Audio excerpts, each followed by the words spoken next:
Hello दोस्तों, कैसे हैं आप लोग। जोसर क्लासेस में आपका स्वागत है। आज आपके सामने हम लोग महान्यायवादी के पूरे कॉन्सेप्ट को समझ रहे होंगे।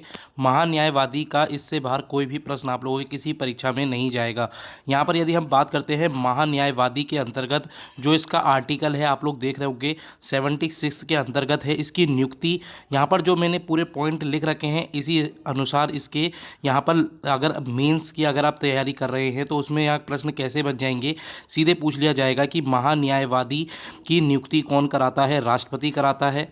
या फिर पूछ लेंगे महान्यायवादी का त्यागपत्र कौन लेता है, तो यहाँ पर राष्ट्रपति लेता है। ऐसे करके आपके कथन वाइज प्रश्न बन जाते हैं। तो मैंने एक सिंगल उसमें आप लोगों को दे रखा है। तो स्टार्ट करते हैं। इसका जो आर्टिकल है वो 76 है। नियुक्ति राष्ट्रपति के द्वारा की जाती है। इसके जो अन्य नाम या फिर उपाधि होगी, ये प्रथम विधि अधिकारी है। याद रखना, ये भारत का प्रथम विधि अधिकारी होता है। इसको शपथ और जो इसका त्यागपत्र होता है राष्ट्रपति करता है। यदि बात करते हैं इसके वेतन की, तो इसका कोई निश्चित वेतन नहीं होता है, राष्ट्रपति इसके वेतन को डिसाइड करता है। यदि हम बात कर सकते हैं इसकी योग्यता की, तो सुप्रीम कोर्ट के जो न्यायाधीश होते हैं, सुप्रीम कोर्ट के जो न्यायाधीश होंगे वह इसके यहाँ पर जो इसकी योग्यता होगी, जितना सुप्रीम कोर्ट के न्यायाधीश की योग्यता होती है वही इसकी योग्यता होती है। यदि बात करते हैं कार्यकाल की, बहुत ज़्यादा महत्वपूर्ण है। इसका कार्यकाल राष्ट्रपति के प्रसाद पर्यंतन पर होता है। अब प्रश्न ये बन जाते हैं, प्रसाद पर्यंतन क्या होते हैं। ऐसा पद जो राष्ट्रपति के द्वारा कभी भी हटाया जा सकता है और उनके द्वारा ही किए जाते हैं। जैसे कुछ अन्य हैं, जैसे राज्यपाल है, संघ के मंत्री हैं, महान्यायवादी है।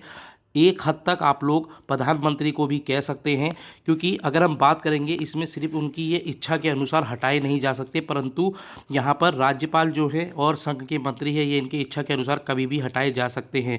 ऐसे ही महान्यायवादी भी इसी के अंतर्गत आता है।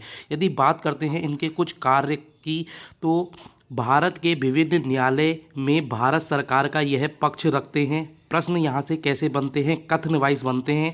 जो मैंने लिख रखा है ऐसे ही कथन आपके बन जाएंगे। पूछेंगे निम्न में से कौन से महान्यायवादी के कथन को पूरा नहीं करता। तो पहला प्रश्न आपके सामने है, भारत के भिन्न न्यायालय में भारत की सरकार का पक्ष रखेगा। बिल्कुल सही है।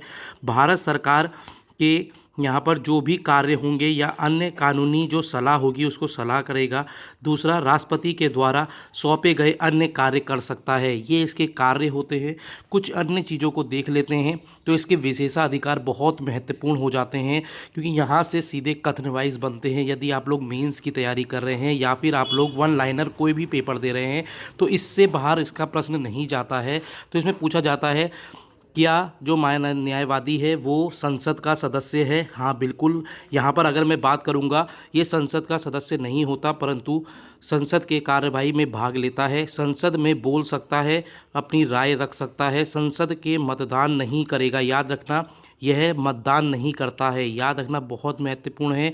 एकमात्र ऐसा सदस्य है जो संसद का सदस्य नहीं होते हुए भी उसमें बोल सकता है, राय दे सकता है, कार्यवाही कर सकता है, संसदीय समिति का सदस्य हो सकता है, संयुक्त सदन के जितने भी सत्र होंगे उसमें वो भाग ले सकता है, परंतु यहाँ पर वह मतदान नहीं करेगा। याद रखना, बहुत महत्वपूर्ण है। प्रश्न ये बन जाता है, बहुत ज़्यादा इम्पोर्टेंट है, क्या यह जो प्राइवेट प्रैक्टिस है वह कर सकता है या नहीं। ऐसे प्रश्न आपको देखने को मिल सकते हैं मेंस में। हाँ, यह प्राइवेट प्रैक्टिस कर सकता है, परंतु किसी भी भारत सरकार के खिलाफ कोई भी अगर मुकदमा है तो उस पर वो खड़ा नहीं होगा। ना ही कानूनी किसी भी यहाँ पर जो न्यायाधीश है या कोई भी कानूनी का कार्य कर रहा है उसको सलाह नहीं दे सकता है। तो हमने महत्वपूर्ण न्यायवादी को समझा। ऐसे ही छोटे छोटे टॉपिक को मैं यहाँ लेकर आऊँगा जो मेंस की दृष्टि से बहुत ज़्यादा महत्वपूर्ण होंगे। RO का यहाँ पर रिजल्ट आप लोगों का 15 जनवरी के बाद देखने को मिल सकता है। मिलते हैं हम। Thank you, ta-ta, good bye.